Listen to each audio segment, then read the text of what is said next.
Hey everyone, and welcome back. We live in an incredible age, right?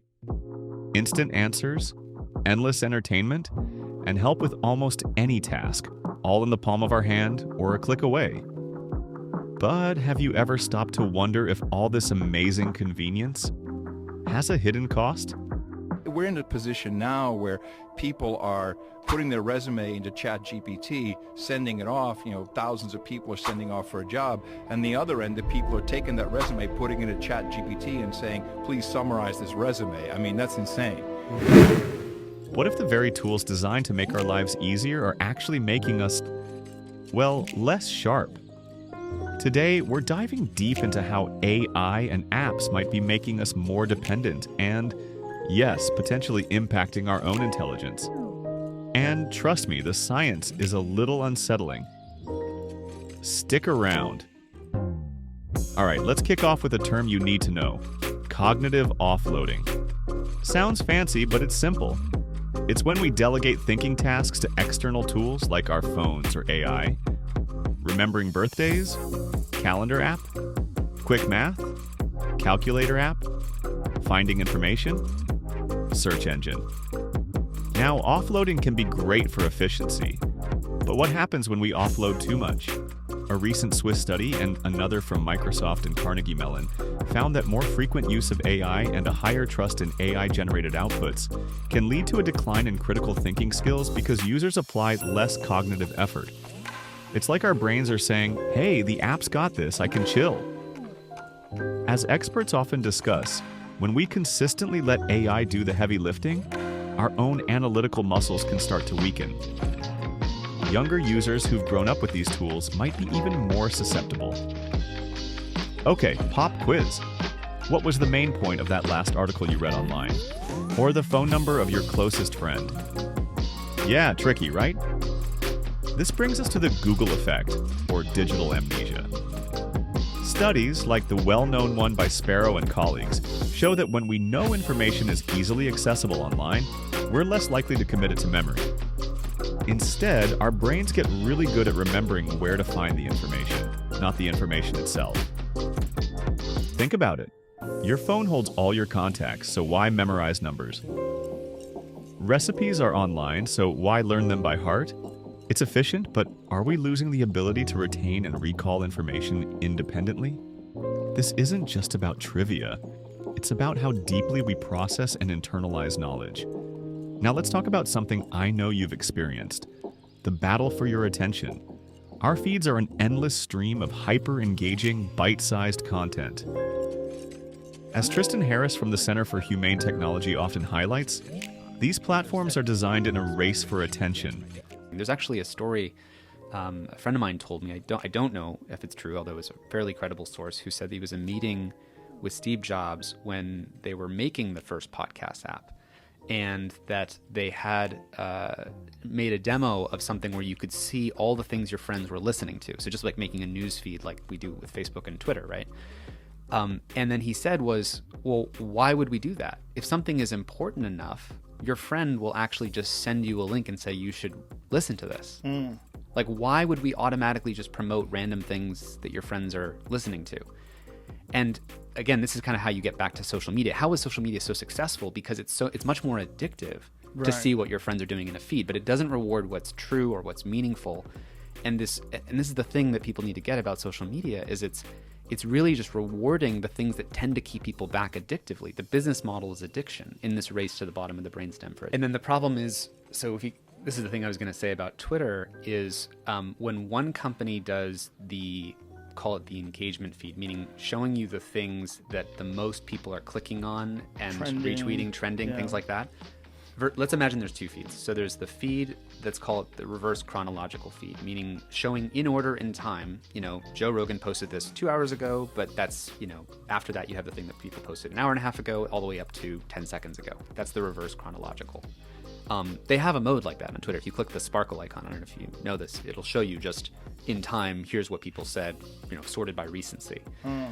But then they have this other feed called what people click on, retweet, etc. the most, the people you follow. And it sorts it by what it thinks you'll click on and want the most. Which one of those is more successful at getting your attention? The sort of recency, what they posted recently, versus what they know people are clicking and retweeting on the most. Certainly what they know people are clicking on and retweeting the most. Correct. And so once Twitter does that, let's say Facebook was sitting there with the recency feed, like just showing you here's the people who posted in this time order sequence. They have to also switch to who is like the most relevant stuff, right? The most clicked, retweeted the most. So this is part of this race for attention, that once one actor does something like that and they algorithmically, figure out what's most popular, the other companies have to follow, because otherwise they won't get the attention. So it's the same thing if, Netflix adds the autoplay 5, 4, 3, 2, 1 countdown to get people to watch the next episode. If that works at, say, increasing Netflix's watch time by 5%, YouTube sits there, says we just shrunk how much time people were watching YouTube because now they're watching more Netflix. So we're going to add 5, 4, 3, 2, 1 autoplay countdown.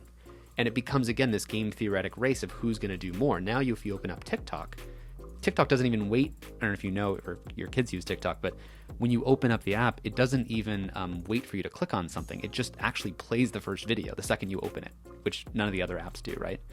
And the point of that is that causes you to enter into this engagement stream even faster. So this race for attention produces things that are not good for society. And even if you took the whack-a-mole stick, or you took the antitrust case and you whack Facebook and you got rid of Facebook, or you whack Google, or you whack YouTube, you're just going to have more actors flooding in doing the same thing. They use persuasive design to keep us hooked. And the impact? Studies are showing a concerning trend. Research published in resources like ERIC indicates that heavy consumption of short-form video content, like Reels, is correlated with shorter attention spans and even lower academic performance in students. It's harder to concentrate on complex tasks or deep reading when our brains are wired for constant, rapid stimuli. Remember Nicholas Carr, author of The Shallows? He argued years ago that the internet is reshaping our brains for superficial understanding, encouraging skimming rather than deep, contemplative thought. It seems truer now than ever. You hear it in podcasts and discussions everywhere. This constant digital distraction is fragmenting our ability to focus, a cornerstone of learning and critical thinking. How about GPS? Lifesaver, right? But what happens when we only use GPS? Research suggests that over-reliance on turn-by-turn navigation can actually impair our own spatial memory and navigation skills.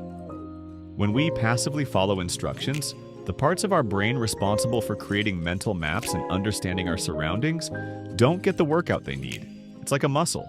If you don't use it, you risk losing it. Some studies even found that people who relied less on GPS had a better sense of direction and could learn new routes more effectively. This isn't just about everyday apps. Think about AI in more complex fields. AI can write code, draft reports, even suggest medical diagnoses. Amazing! But what are the cognitive implications?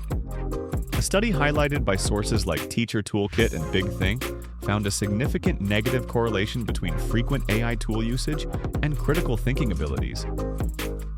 The term they use is cognitive offloading. If AI consistently provides the answers or solutions, our motivation to deeply analyze problems, spot inconsistencies, or think creatively can diminish. As one study from the Marketing Companion podcast discussed, there's a real concern about the automation paradox. Offloading cognitive tasks can make humans worse at them over time, especially if we blindly trust AI without engaging our own critical faculties. Okay, that was a lot of somewhat gloomy information. It might feel like we're all just sliding into a tech-induced brain fog. But here's the crucial part. It's not about abandoning technology. These tools are powerful and offer immense benefits. It's about awareness and mindful usage. Experts like Tristan Harris advocate for humane technology, tech that aligns with our best interests. Nicholas Carr encourages us to actively seek out activities that promote deep thinking. The researchers behind these studies aren't saying AI is inherently bad. They're cautioning against passive over-reliance. So, what can we do? Here are a few ideas. Be intentional. Before you grab your phone or ask AI, pause. Could you figure this out yourself? Is this scroll session truly relaxing, or is it just a habit? Schedule deep work. Set aside time for focused activities without digital distractions. Read physical books. Work on a complex hobby. Challenge your brain. Do puzzles. Learn a new skill. Try mental math sometimes. Don't always take the easiest cognitive route. Navigate old school. In a safe, familiar area, try navigating without GPS. See if you can build that mental map. Critically engage with AI. If you use AI tools, don't just accept the output. Question it. Understand its limitations. Use it as a starting point, not the final word. As some studies suggest, education level can mitigate some negative impacts, implying that how we use AI matters. Ultimately, the relationship we have with our technology is up to us. These tools are incredibly powerful, but they are still just that, tools. Are we passively letting them shape our cognitive habits? Or are we actively using them to enhance our lives while safeguarding our own incredible human intelligence? The power to choose is still in our hands. What do you think? Have you noticed any of these effects in your own life? What strategies do you use to stay sharp in this digital age? Drop your thoughts and experiences in the comments below. We'd love to read them. If this video gave you something to think about, consider liking it. It tells the algorithm this matters.